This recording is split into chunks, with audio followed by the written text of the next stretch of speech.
day guys, ito. Na-assemble ko na yung orbit fan or ceiling fan. Old model na KDK. Testing na natin guys. Ito na, nilagyan ko siya ng temporary plug. Then, pasaksak na natin. Yan, okay na. Lakas oh.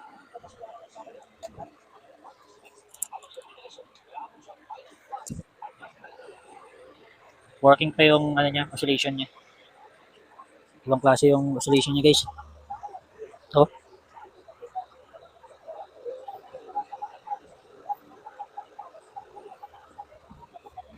Ito yung wiring na pinalitan natin.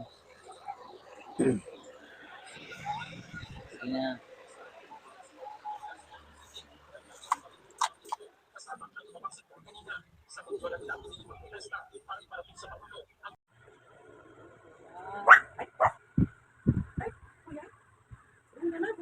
Ang lakas ho eh, no? Ang lakas. Kaya gusto ko nga yan. Diba? Okay din naman yung binigyan ko sa'yo ventilator na. Opo. Opo, nandun pa ho. Ayan, bubuuin ko pa ho yan eh. Ito yun ah. Oo nga po, hindi. Kumbaga Oo. i-re-restore ko rin, no? Ayusin ko yung mga grills niya. Eh yan, ang tagal na yung ventilator. Bitada na nga yan. Tanda pa ho yata sa akin to eh. Maaari. Ano ako eh, 32.